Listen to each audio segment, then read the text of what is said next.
Assalamualaikum warahmatullahi wabarakatuh. Salam sejahtera untuk kita semua.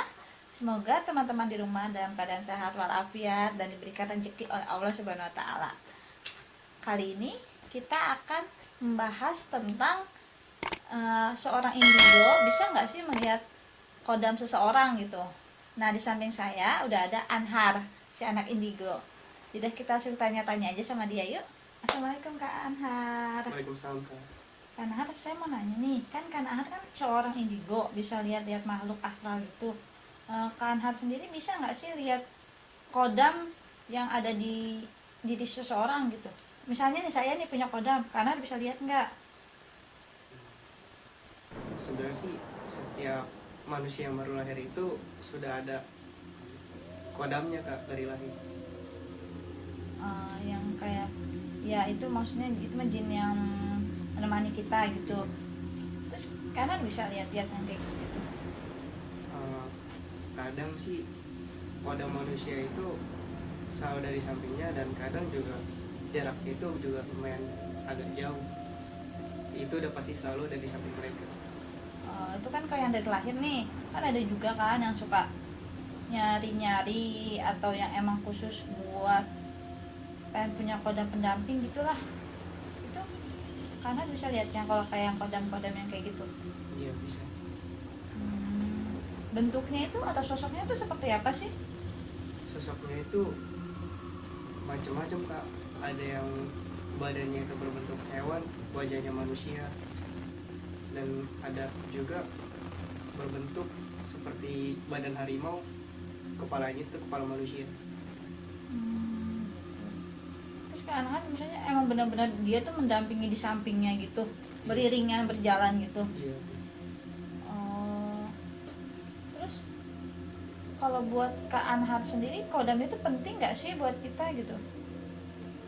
Sebenarnya sih nggak terlalu penting ya Kak, karena tujuan orang itu berbeda-beda. Ada yang ingin mempunyai kodam untuk bertujuan sesuatu yang misalnya untuk membantu seseorang, seperti itu. Jadi menurut Kak Anhar nggak terlalu penting. Iya.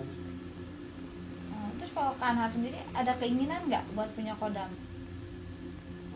Kalau saya sih keinginannya enggak sih. Enggak. Kenapa tuh? Karena emang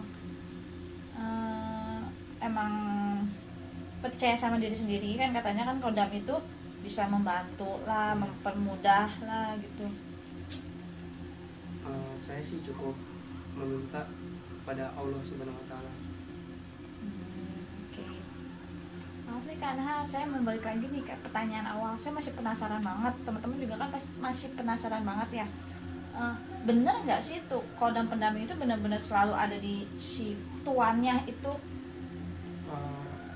Kalau yang saya lihat itu sih kodamnya itu nggak selalu beriringan dengan tuannya Kak.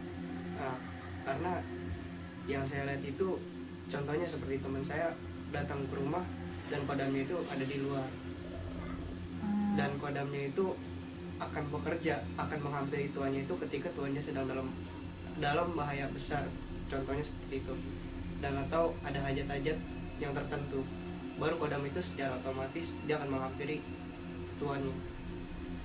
Jadi kan tadi kan aku tanya jangan beriringan atau enggak, jadi intinya enggak selalu itu, Iya. cuma di tertentu, saat-saat tertentu aja. Iya, gitu. di waktu-waktu tertentu aja.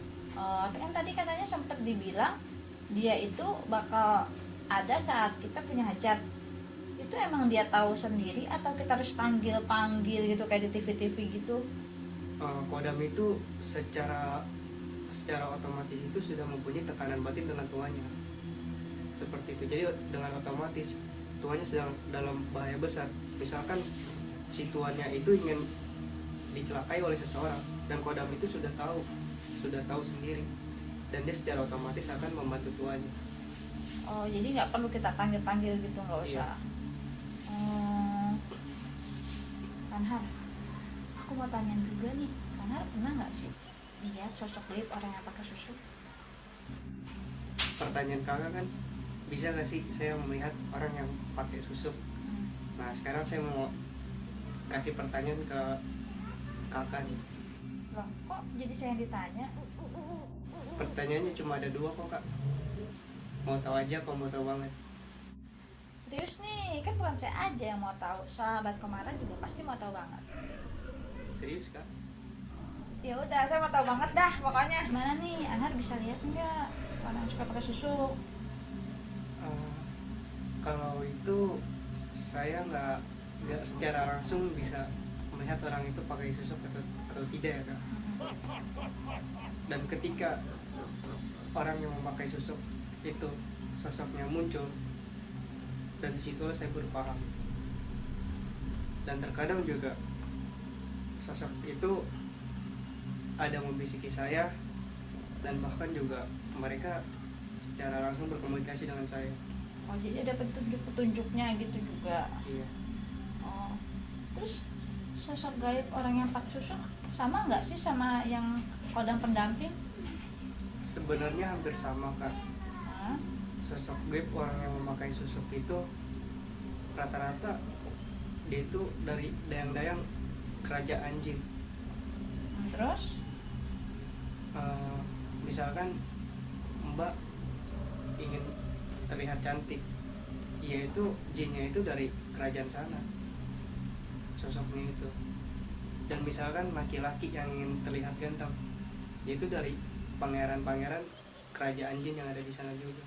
Oh gitu, kan tadi kata dari dayang-dayang. Iya. Berarti kelihatannya kayaknya ke Anhar ngeliatnya dia seperti dayang-dayang, atau tadi juga katanya hampir sama yang kayak kodam, berarti perwujudan manusia dan hewan atau berupa dayang-dayang jadinya nih? Iya, karena kan orang yang ingin memakai susuk itu kan ingin terlihat cantik, dan yang laki-laki ingin terlihat ganteng. Nah jadi yang ibaratnya itu dari orang perantaranya itu, dia memanggil atau menaruh jinnya itu jin dari dayang-dayang kerajaan sana. Karena aku mau tanya sih, ada efek buruknya nggak sih buat orang yang pakai susuk itu? Efek buruknya itu ya pasti ada ya kak, karena di ajaran agama kita itu, di agama Islam juga tidak dibenarkan. Benar. Terus?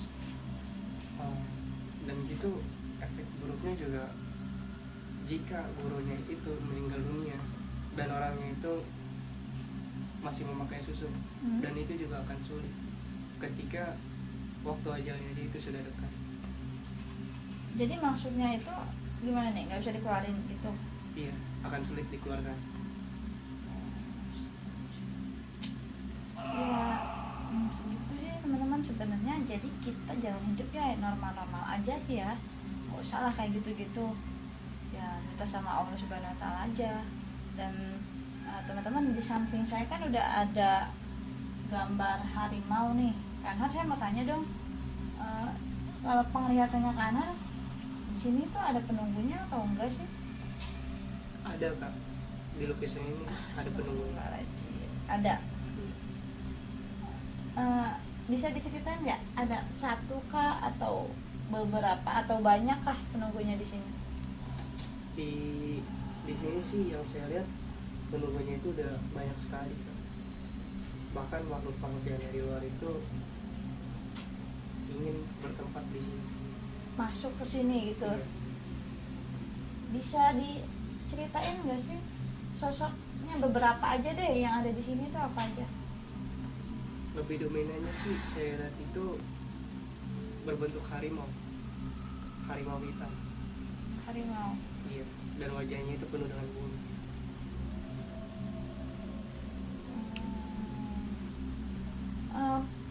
Penghuni sosok gaib di sini tuh termasuk kodam juga nggak sih?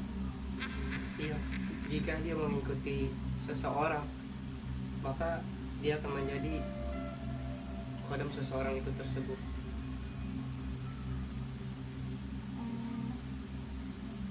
Terus ada dampak buruknya nggak sih kita simpan ini nih gitu? Dampak buruknya sih ada kak, jika seseorang misalkan ini ditaruh di suatu rumah orang itu, dan orangnya itu tidak rajin beribadah, maka dampak buruknya itu akan ada. Contohnya? Contohnya seperti misalkan dikasih dengan segala penyakit, wabah penyakit, bisa itu datang penyakit apa saja.